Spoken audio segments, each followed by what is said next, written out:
Hello and welcome back to Tough Talk. My name is Brian. I have bipolar disorder, and I have a lot to talk about. Today, I wanted to spend an episode looking at misconceptions regarding mental health. And I wanted to do that because May is Mental Health Awareness Month. And I've been thinking for this last 2 weeks, what am I going to do for this month? I wanted to make a special video, something that's edited, and I couldn't quite figure it out until I thought, well, let's Google that. And one of the things that I Googled was mental illness misconceptions. And I think this is a good place to rest because if you're going to raise awareness, you need to know what you're raising awareness for. And we're raising awareness for issues like this, where many people have conceptions about mental illness that hurt the people who live with it. So here we go. Mental health problems affect everyone. Mental health problems don't affect me. That's the myth. The truth is that they do affect everyone. Mental health problems are actually very common. And another website will disagree with this, but that's interesting and worth talking about. 1 in 5 American adults experienced a mental health issue. 1 in 5. 1 in 10 young people experienced a period of major depression. That's pretty common, 1 in 10. 1 in 25 Americans lived with a serious mental illness such as schizophrenia, bipolar disorder, or major depression. 1 in 25. Suicide is the 10th leading cause of death in the United States. This is also posted on another website in this list of 3. It accounts for a loss of more than 41,000 American lives each year, more than double the rate of homicide. That's interesting. It's very common by those numbers. You can meet somebody in your everyday life, at least one of them has one of those issues. So it's important to understand what they're going through. Half of all mental disorders show the first signs between 14 years old and 24. Oh, yeah. Unfortunately, less than 20% of children and adolescents with a diagnosable mental illness receive the treatment they need. Also, a great reason to raise awareness. People with mental health problems are violent or unpredictable. The truth is, the vast majority of people with mental health problems are no more likely to be violent than anyone else. Most people with mental illness are not violent, and only 3 to 5% of violent acts can be attributed to individuals living with serious mental illness. Less than 3 to 5% of total violent acts, all violent crime, less than 3 to 5% can be attributed to people with mental illness.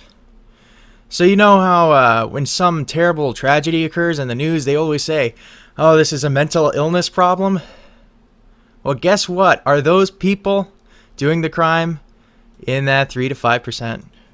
I doubt it, because they report it at something like 90%. And that's messed up. That is so messed up. I cannot even begin to start arguing that. But in fact, people with severe mental illnesses are over 10 times more likely to be the victims of violent crime than the general population. You probably know someone with mental health problems that don't even realize it. Because many people with mental illness are highly active and productive members of our communities. Myth. People with mental health needs, even those who are managing their mental illness, cannot tolerate the stress of holding a job. And this is wrong. I'm going to be short. When employees with mental illness problems receive effective treatment, it can result in lower medical costs across the board, increased productivity in the labor market, lower absenteeism when they receive effective treatment, decreased disability costs because they're not forced to be disabled. And here's the deal.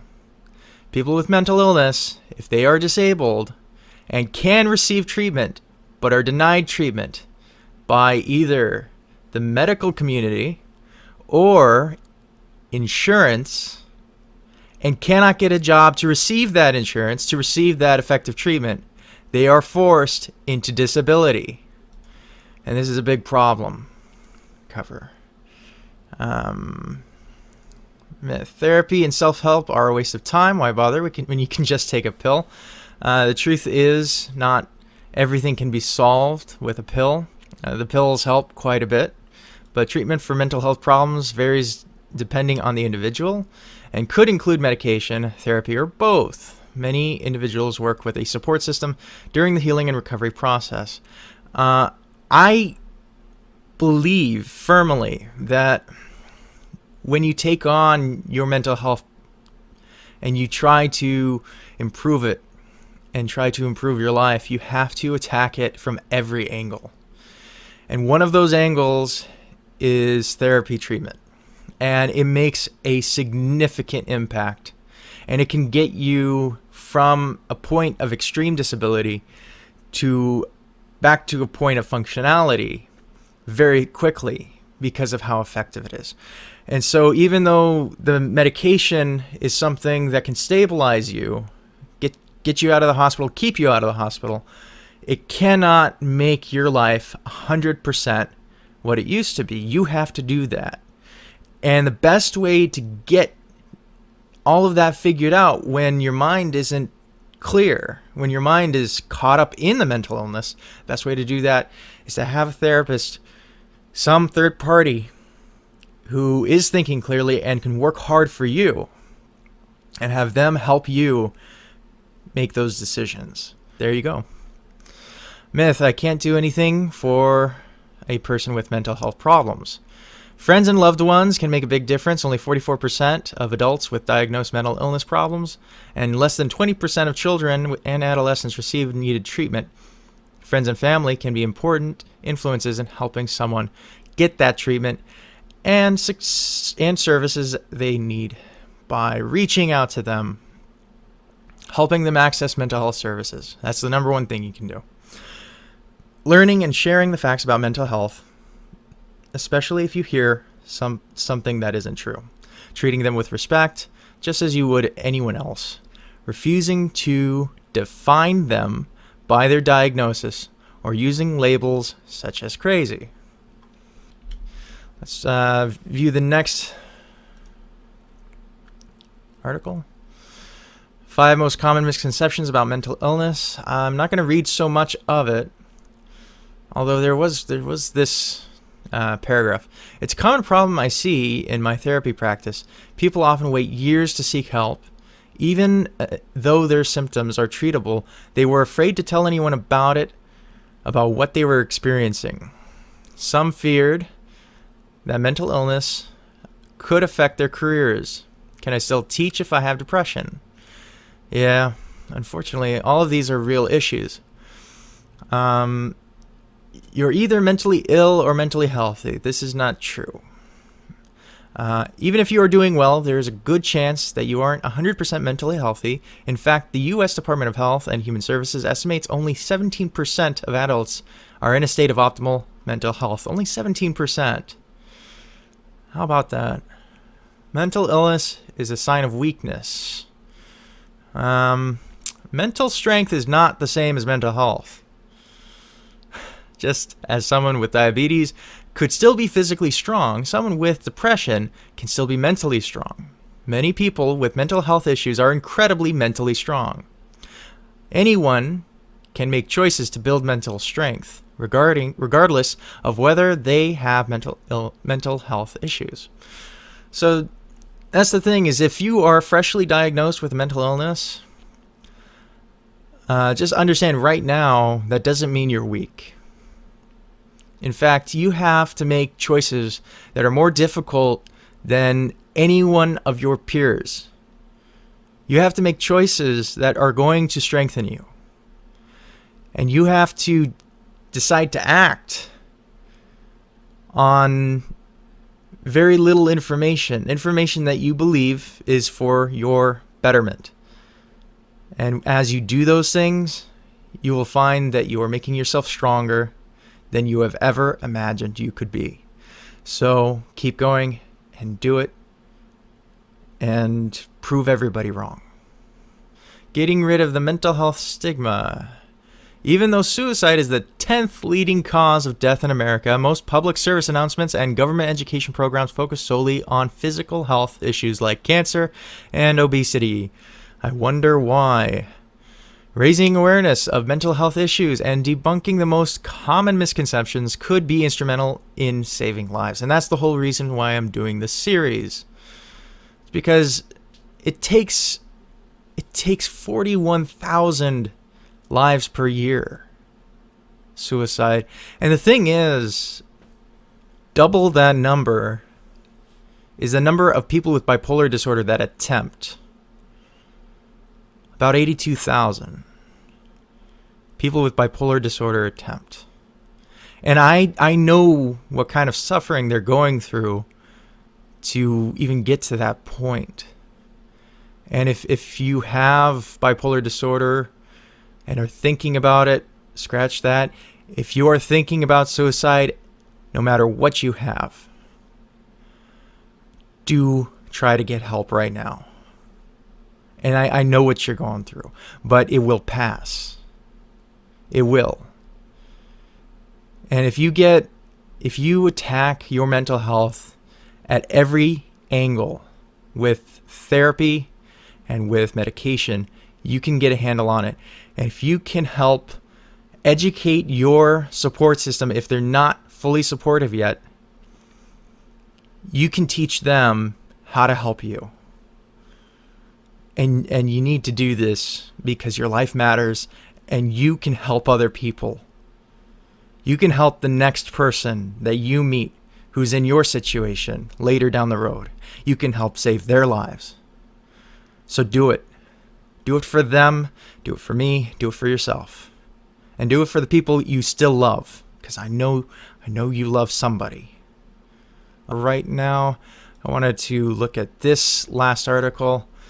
Mental illness is destructive, but thankfully it's not all that this is the one that disagrees and thinks that it's not very common. Says it's only 20%. Unfortunately, 20% is the percentage of people who are healthy. So it affects everybody more or less, and especially since you can consider that it affects somebody you know, and if it affects somebody you know, it affects you. So it affects everybody. The incidence of mental illness has been exaggerated. I think it needs to be, although this is a very important point. It is only because people are acknowledging what they had previously been kept hidden behind a wall of shame and denial that it seems so high. Some of the so-called mentally ill are just making excuses for weakness or failure. We talked about that. It's not a sign of weakness. When people are mentally ill, they can't hold a job or take care of themselves. This is not true. Mentally ill should be feared because of their propensity for violence. According to one recent study, mentally ill people are subjected to violence 11 times and are 11 times more likely to become violent as a result of being subjected to violence, which suggests that their actions are frequently in self-defense. About that. When the mentally ill attempt suicide, it is a cry for help. This is not true. People suffering from mental health disorders will become suicidal only if their earlier actual cries for help were not noticed, acknowledged, or taken seriously. Failed suicide attempts by the mentally ill are a sign that urgent and immediate intervention is required. But the best course of action is to respond to the initial cries for help at the time that they actually occur. And the truth be told is when somebody is about to attempt, it's because they seriously believe that their meaning to the world, that their value to the world has ended permanently, that they cannot get out of whatever situation they're in. When the world tells you, when somebody, you cry for help and somebody comes back and tells you that you are weak, that you cannot support your family, that you won't even have a family. Well, all of those sayings and understandings of the world, all of that pushes you to believe your life is over. And so once you've accepted that, it's indescribable pain, and you just want it to end. But the truth is, they are all wrong. And that's why I made this video, because they are all wrong. Nobody out there, other than doctors, and sometimes not even the doctors and psychologists, not even them, not even they know. But here's the thing, you know, and all you need is a few people to love and one good friend, and you talk to them and you talk it out. You talk about all of the things you need to do to get back on the right track in life, and you start doing them. And you take the high road, and you bear your own cross, okay? And you get it done. And slowly you will find your value with every step, and you look behind and you know where you've been. You know what you can accomplish. So just start doing it. All right. I'm Brian. I have bipolar disorder. This is Mental Health Awareness Month. Please share and further the cause this month. Thank you for watching, and I will see you next time. Bye-bye.